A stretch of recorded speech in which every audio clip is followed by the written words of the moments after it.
if you see, there are many competencies devised in nutrition and health. I'm sorry.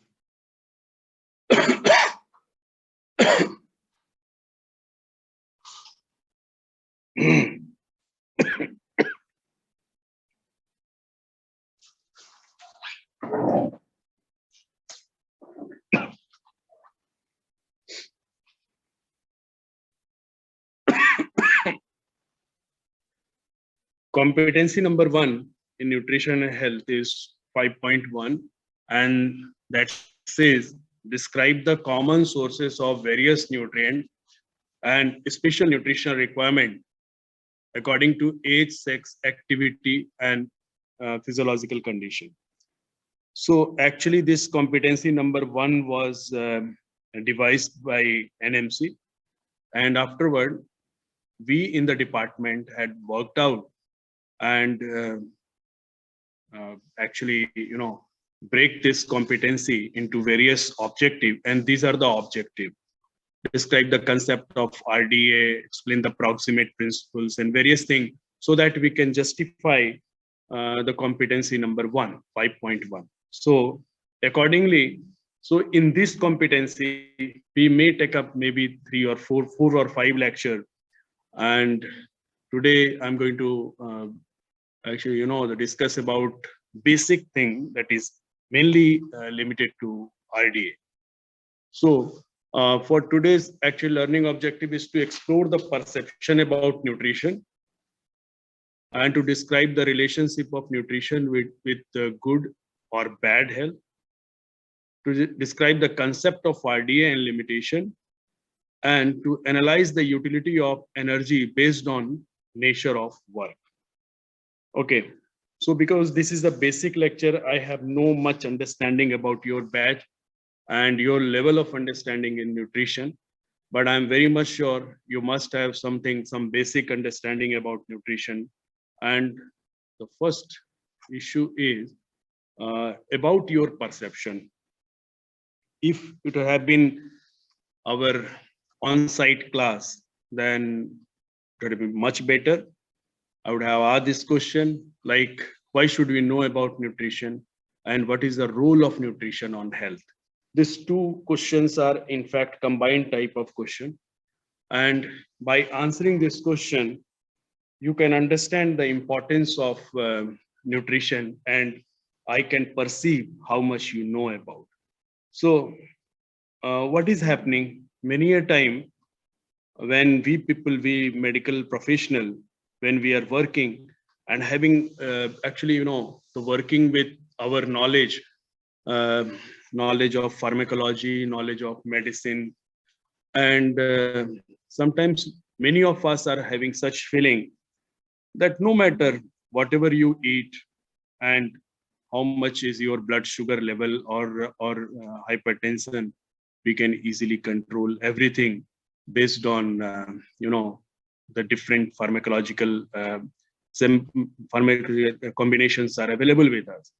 And day by day, we are coming out with the newer methods, newer drugs, and a lot of research are going on.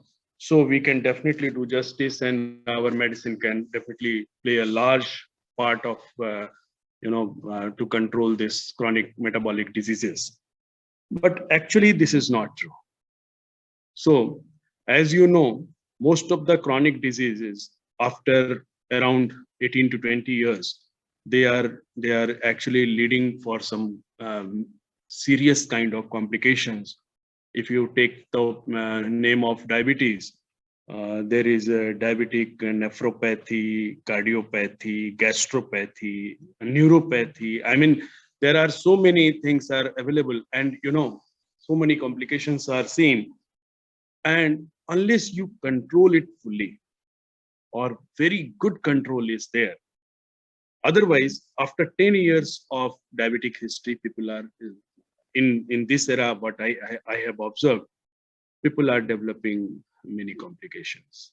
And there are new, the chemical formulas are available, but everything failed unless we do something with nutrition. and lifestyle, diet, exercise, some sort of exercise designed for different things. And spirituality has also been linked with such kind of thing. So I would say, if you are having such misperception in your mind that drug can do justice, you are mistaken. Without the help of without the help of nutritional support, nutritional modification, we cannot perform. We just cannot perform. So this is the importance, this is the basic importance of nutrition, and one cannot ignore, and you have to know, because this is the most important component in our life. Because why I'm saying this thing, you know, in outline, I'm going to discuss some of the theories of disease causation, and you'd be surprised to know nutrition has given the most important nutritional, I mean, the bad nutrition or nutritional imbalance has been, identified as the most important factor. So, from where we have begun, if you see the primitive and middle-aged people, they were dealing with the supernatural causes of disease. So if there were any disease, they were linking it with some supernatural wrath of God or something is there. And in history, even it is still seen in our country with the measles, with chicken pox, and people are linking with some kind of wrath of God or some kind of supernatural theory. So it is from primitive years when there were no much development. So people were having this belief, the primitive and in middle age. So then comes germ theory. Louis and Pasteur, you have studied well in, you are going to study well in microbiology. So he has, identified there must be some pathology, some causative organism which must be causing some disease. So germ theory, when germ theory has come up, so based on the germ theory, then antibiotic has been discovered. So the germ theory was important invention in those days. And afterward, because germ theory was not answering each and every question. If there is a causative organism, it doesn't mean the person was developing certain disease. Good example is tuberculosis. If the person has been infected with Mycobacterium tuberculosis, even though he may not develop, 33% people are still infected with the tuberculosis. But if you see about the disease conversion, it is very less, 1 to 2% only. So why this? Because even the Mycobacterium is available, but the person is not developing the disease. So because there are something epidemiological triad, which you are going to learn much in third MBBS, that actually triad has 3 important corners are agent. We are not denying agent factor, germ theory. The agent host has certain susceptibility or certain strength which can protect a person and which can make the person susceptible. And then environment has a very important role. Our environment, when we are using the word environment, it doesn't mean we are talking about the physical environment outside ourselves. In fact, it's a biological environment. It's our inside and outside environment, external environment and internal environment. Everything is actually responsible. So the third theory was epidemiological triad. But what happened? Even agent, host, and environment, these were not answering well. And for the disease causation, I would say. Then comes this theory, Bing's theory. Please remember a fact: this is not in your textbook, but it doesn't mean that if such things are not given in the textbook and we cannot ask. There are various other textbooks other than Park textbook, and if the author of Park textbook has not identified Bing's theory to implicate this one of the theory for disease causation, it doesn't mean that we are not going to ask question. Bing's theory having 5 words, but it has 9 factors identified. And if you have copy and pen, please go ahead and note it down.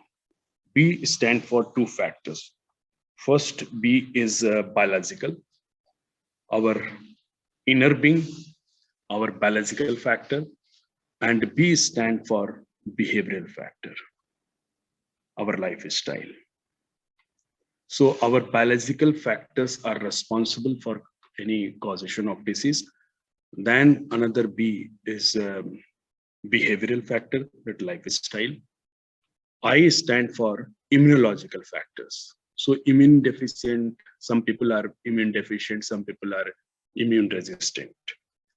And that is the most common and important one is nutritional factor. It's very important factor, as I said earlier. G stand for genetic factor. And in S, there is another 3 factor. So 2 is there in B, 1 is environment, immunological, nutrition, genetic, and yes factor is a social factor. There are many social factors which are responsible. We'll discuss social factor, spiritual factor. As I said, spirituality has been linked with the disease. So spiritual factor, and another is a service factor.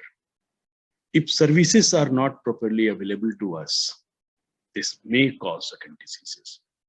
So different type of health services we are talking about, we may discuss in future. So this is about the Bing's theory. Then comes theory of web of causation and epidemiological wheel theory. Theory of web of causation having actually, when we were designing, trying to identify the factors for non-communicable disease, then I identified there are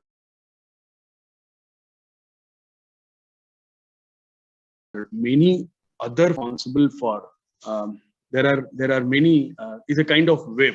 So the primitive, environment, nutritional, and many such factors are actually making web of causation. We'll discuss, designed by McMahon and Hu. We'll discuss in future. Epidemiological wheel theory is a latest one. Again, it is not in your part textbook, but in a different textbook, it must be there. As you have seen, wheel.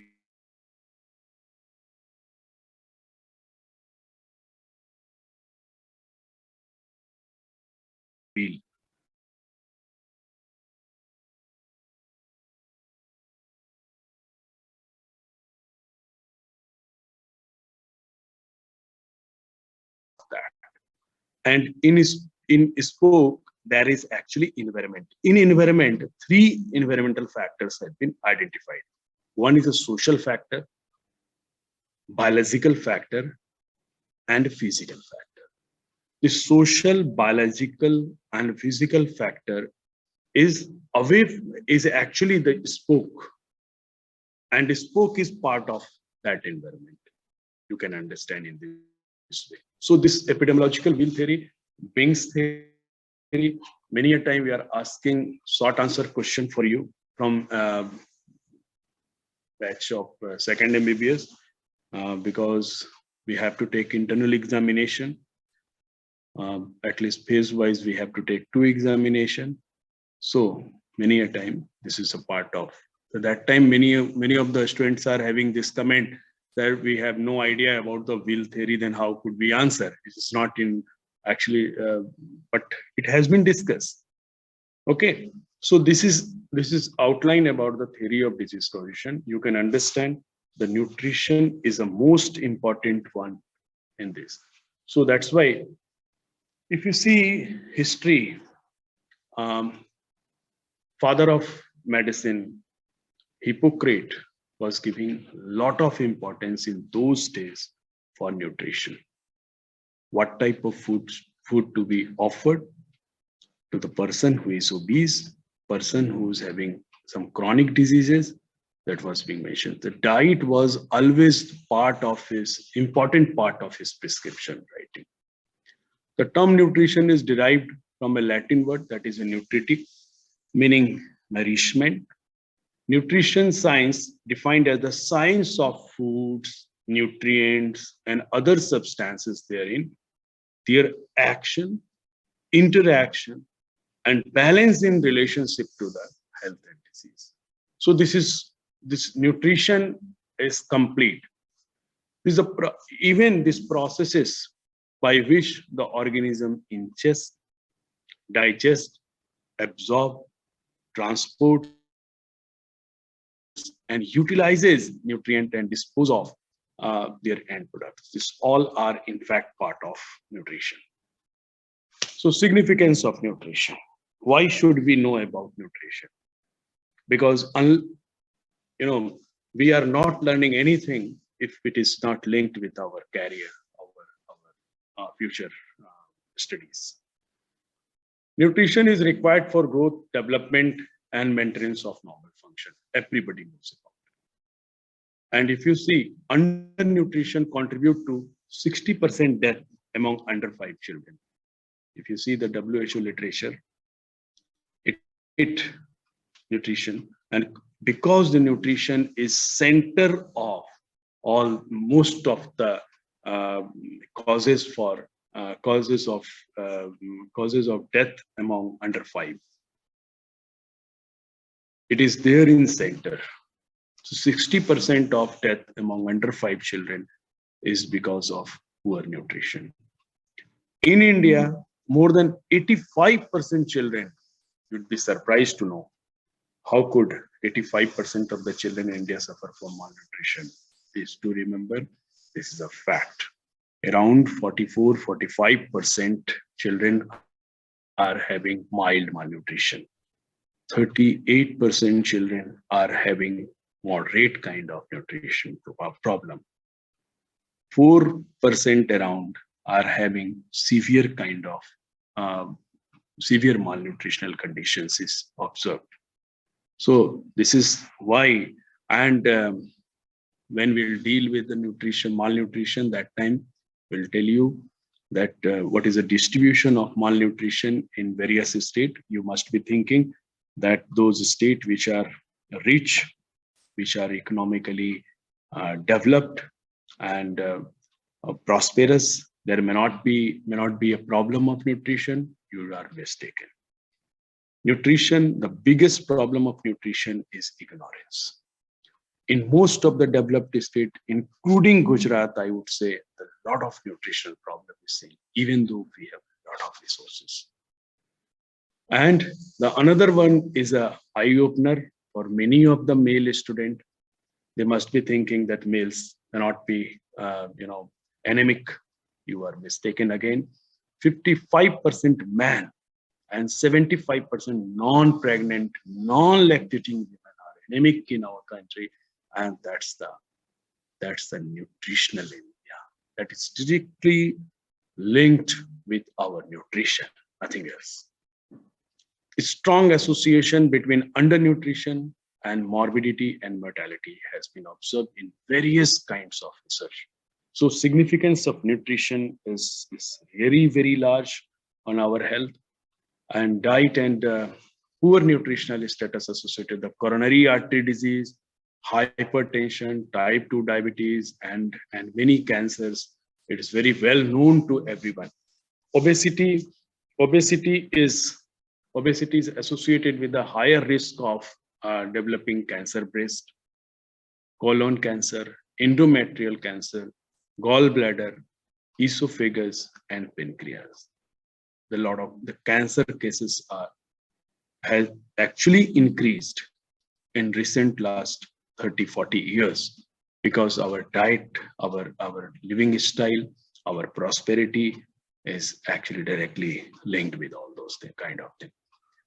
Foods which are rich in dietary fiber and antioxidant properties are there in vegetable and fruits, is associated with a reduced risk of certain cancer.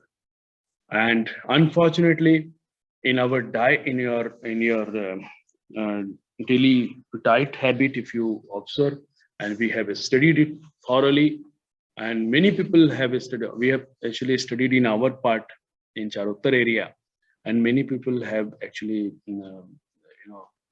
uh, right, wrote literature and published in different part of our country, and it has been observed that the vegetable and fruits are very less consumed among many of the society, many of the community. Maybe it is a higher socioeconomic group or medium class of socioeconomic group. So undernutrition during fetal and early childhood. This is the last one, is an eye opener for everyone. What is happening if there is undernutrition, and what we are getting? Low birth weight baby. And we are thinking that low birth weight baby may not have any problem in future. You are incorrect. Those who are coming with low birth weight, average birth weight has been identified 2.5 kg. Actually 2.5 kg has been fixed, so that the lesser to that will actually say low birth weight. But even the 2.5 is not a good weight. Averagely, if the birth weight is less than 3 kg or something, you must be sure there may be some future problem in that child. And in those child, because it's a kind of low birth weight, so their whole, the metabolism, I mean, their structural component, morphological component, their anatomical components are not well developed. And because of that, one of the expert has said last few years before that because of our advanced technology, many low birth weight babies are surviving, but don't we create a lot of non-communicable disease problem in our community?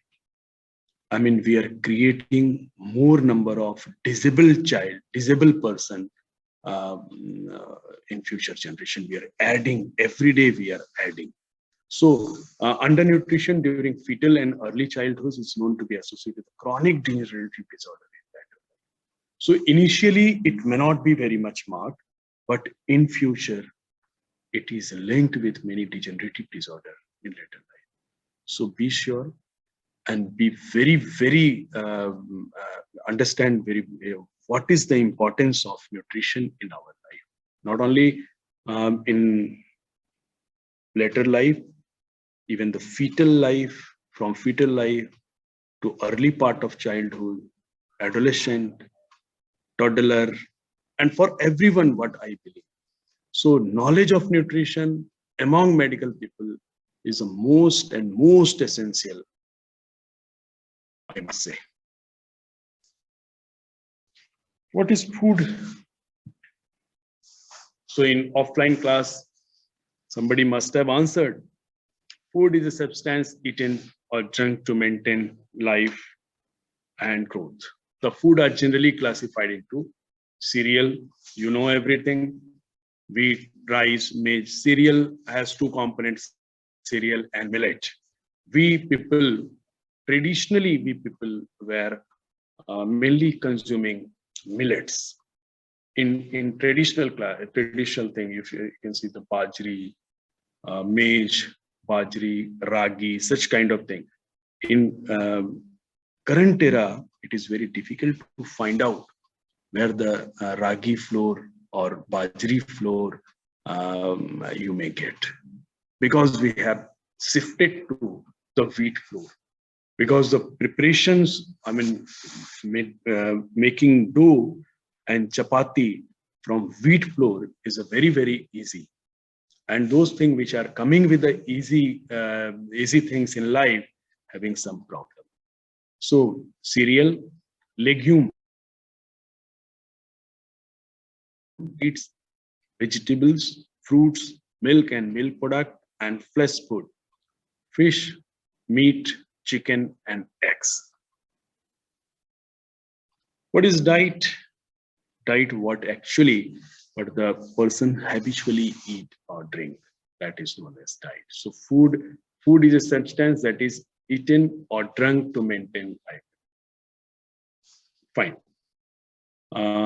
Then what is nutrient? Well, many a time what I have seen in previous batches. So if you are asking this question that what is nutrient and what is food and what is diet, you people are very much confused. That's why I made 2 slides to clarify all this. This is actually the chemical compound, chemical substance that is present in food, what we eat. And what is that? Yes, this is protein, fat, carbohydrate, vitamin and mineral, which is not visible apparently, but the components are seen inside. That's the chemical component which is actually absent, which is actually present inside. So if I'm talking about nutrient, I mean to say I'm talking about the chemical substance that is available. Function of the food, everybody knows about. You people are grown up. We eat to satisfy hunger. Really? And to get energy for our day-to-day functioning. Our food balanced by hunger and which balances energy expenditure. Is it true? Is it really true? If you are not hungry, no. Food is a very different kind of thing. We are not, many a time we are not waiting for hunger to develop and we are consuming something. The food serves many functions in the body. It builds tissues, it regulates body process, it supplies energy, and food gives us enjoyment. And if the enjoyment component supersedes and becomes number one, then you can imagine what is happening and what is happening in our society, our community right now. We are trying to do, many people are enjoying food, enjoyment of food, there is nothing bad in it. But the cost of health is definitely very much bad. So functions of the food are important to us, but you have to remember what is the basic function for which actually we are consuming food. So the final point, what is the RDA, dietary standard? The concept of recommended dietary allowances, and sometimes you're using the daily allowances. We are giving a lot of importance to it, but there are many insight known to us about recommended dietary allowances. RDA is a mean requirement figure for a nutrient. That's true. Is actually the mean requirement, I said. It is amount that is sufficient for the maintenance of health in nearly all people. It can, if we are consuming in a way, it can maintain the health of almost all people. Nearly all people, I said. It is an estimate that corresponds to the mean intake of the given nutrient plus minus 2 standard deviation. So 2 standard deviation area covers around 95%. And with this, actually 97.5% of the population, it covers around, if you are putting some value like RDA of this particular nutrient is this much, that indicates the 97, if we are consuming this much, the 97% of the population can satisfy their requirement. Okay, so the question is, from where this RDA component comes, how to estimate the requirement of nutrient. For various, actually, RDA has been designed to identify the requirement of a group. Those who are staying in hostels, those who are there in hospital, I mean patients, different types of patient, different groups, those who are there in the postal, boarding school, those who are there in jails. So actually, this has been designed to identify the requirement of a community, of a group, for various groups. The concept of RDA came from the Romans by using the librum of wheat per day for the legionnaire. For their jail inmates, the one librum of wheat they were offering, and one librum becomes a British pound in future. So actually, this librum word and this RDA came from very old practices. The important one is this. As I said, RDA is there to identify the requirement of group or different community, the smaller group, or where there large number of people are staying. So RDA is for that purpose. Can RDA be applied to an individual? So if I'm asking this question to your batch, maybe I'm expecting the mixed answer from yourself. RDA be applied to an individual? Difficult question. There are several individuals in a population whose requirement is actually well below or above the RDA. It is not true. This is the requirement of a group, please do remember.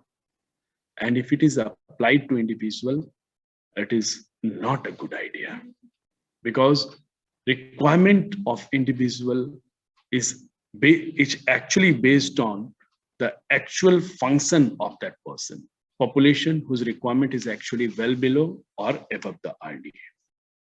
If all students of your batch, your class of 150 were to eat food exactly as per their RDA, about half would lose, another half would make it.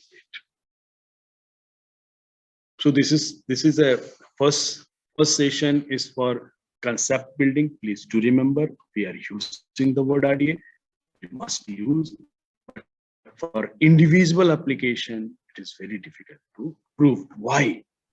Because there is a safe approach is however not used for defining the energy requirement. So if there is a question in your pre-PG examination that RDA approach could be applicable to, and various groups are given, and you have to answer RDA approach to be given for all the nutrient, this nutrient, that nutrient, and along with that the energy requirement. Can energy requirement, RDA to be applied on energy requirement?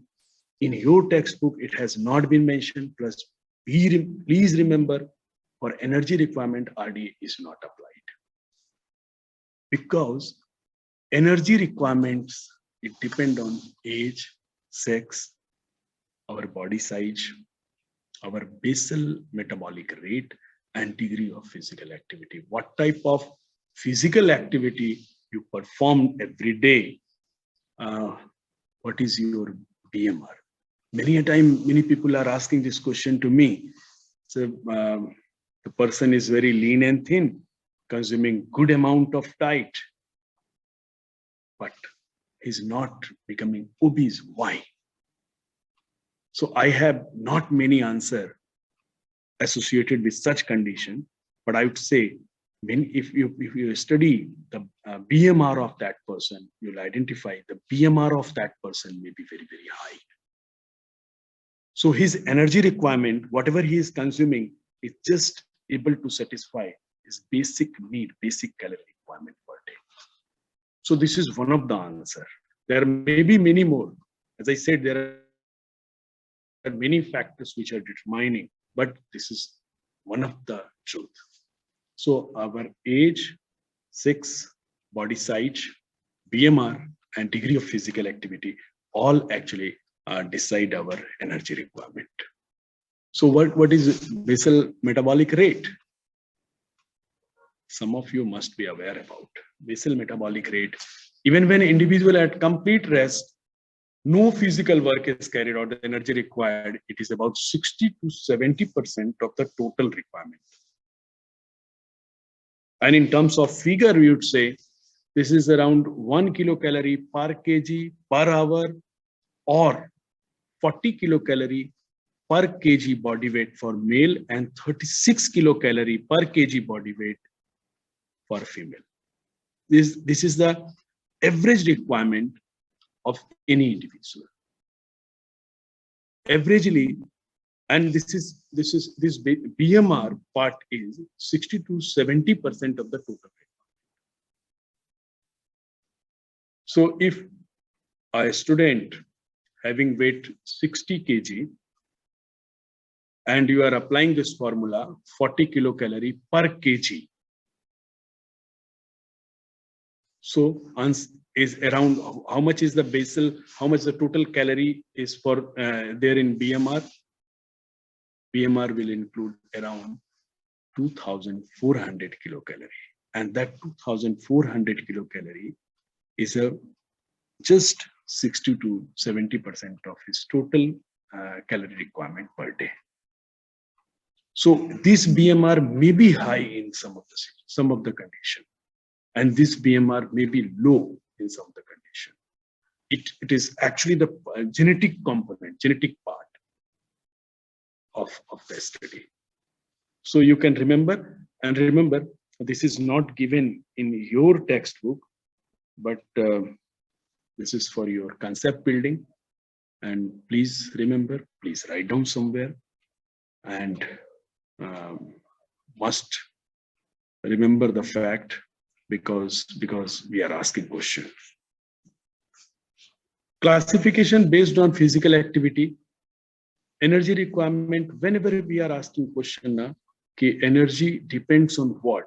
It actually depends on many other factors, including what type of physical activity the person may be performing. So his physical activity, based on the physical activity, 3 types of people are identified.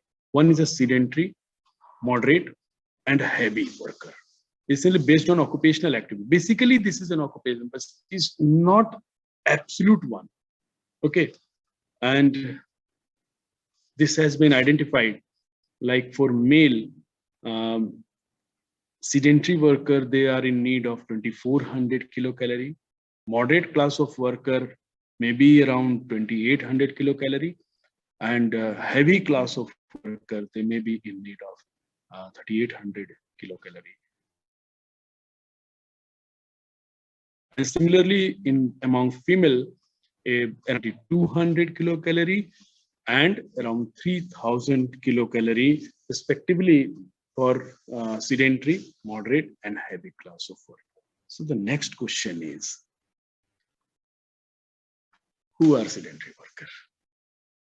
So when you are calculating calorie requirement and the dietary pattern and identifying and guiding a person who is suffering with some certain disease and his working style is sedentary, so you have to, this is, I say, and when you are identifying different food items and helping the person to build identify his own, the pattern of food pattern. So here it enters to the art side. So sedentary worker, I would have asked this question in your class, but sedentary, since this is a online class, so remember teacher, tailor, barber, priest, executive, peon, retired personnel, shoemaker, housewife, maid, nurse, doctor, clerk, shopkeepers, manager, and goldsmith. All are identified as sedentary worker. Not sure it is given in your textbook or not, but you have to know. Who are the moderate worker? Moderate workers are potter, basket maker, carpenter, mason. Mason is someone who is actually a skilled person. In those who are actually, you must have seen the construction site. Mason are some skilled person who are actually fitting your bricks on that. The mason, our electrician, fitter, plumber, turner, driver, welder, fisherman, even coolie, potter, site supervisor, our postman.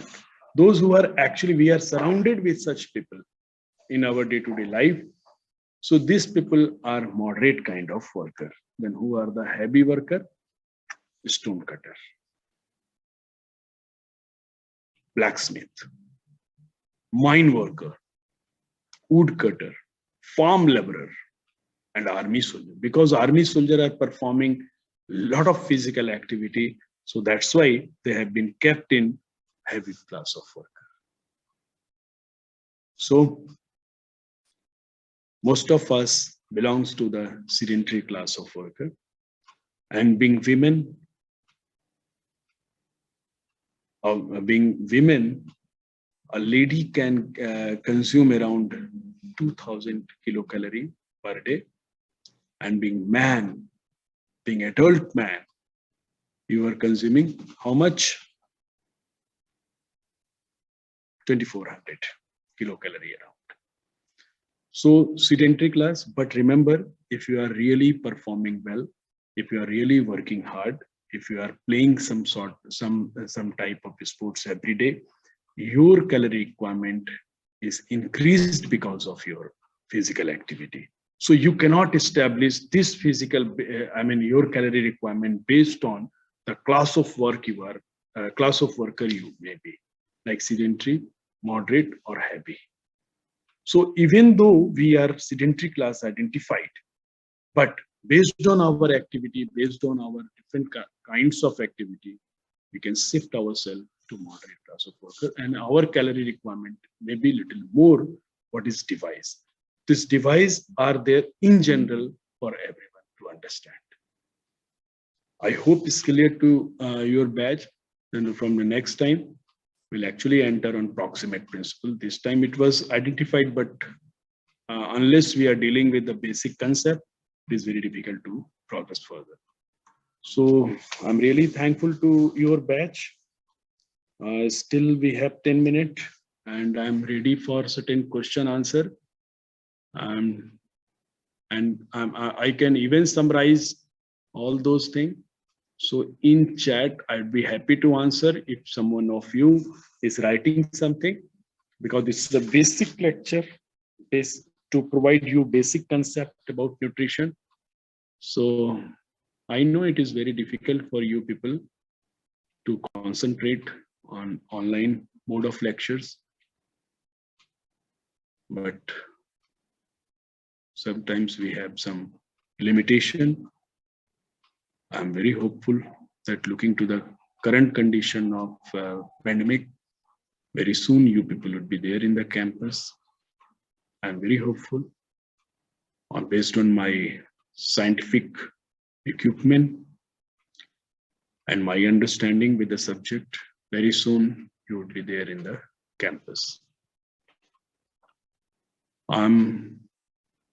You can target me question if you are if you do not want to be named, then you can write individually. And as you've been instructed, your roll number, name should be there to mark your presence. I'm still waiting for your questions over here. At the same time, if someone of you wish, you can ask, unmute yourself and raise question. There is no problem in raising question. None of the question is ridiculous. Please remember, I always appreciate when you people are asking question. I'm really happy. I'd be really happy if you are seeking some question from me.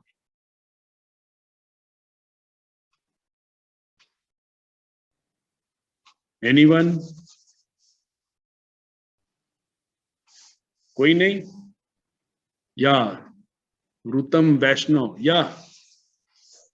Good morning, sir. Yeah, good morning. Sir, Yeah, Rutam.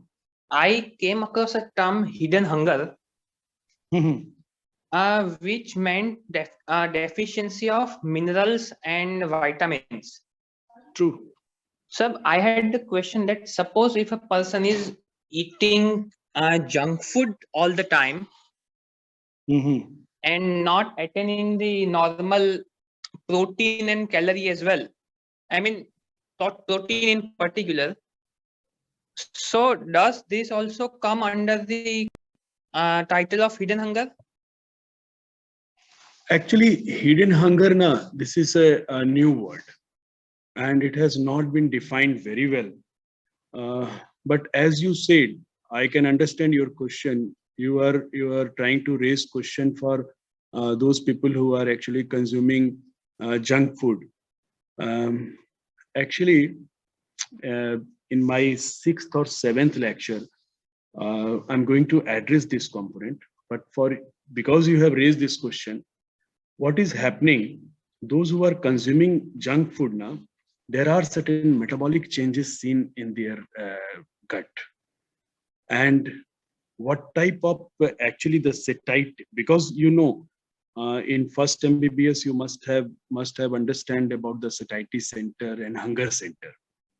Okay, so after consuming certain amount of food, we are become satisfied, and afterward we are not consuming anything more. What is happening with the junk food, that our satiety center is, and we are unable to judge whether we are actually we have consumed enough food or not. This is one part. And why this is happening? Because there is one chemical component inside, which is actually formed in the people who are consuming junk food.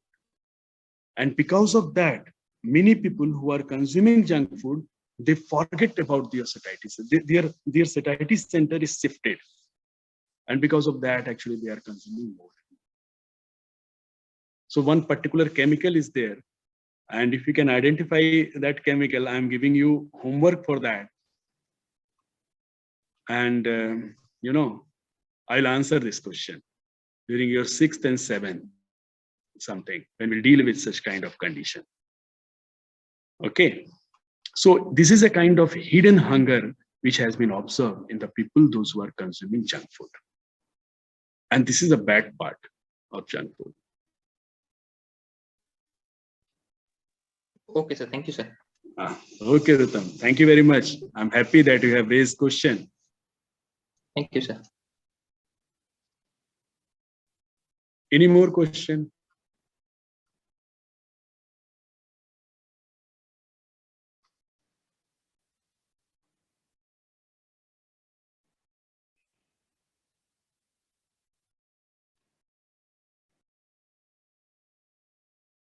So either you have understood everything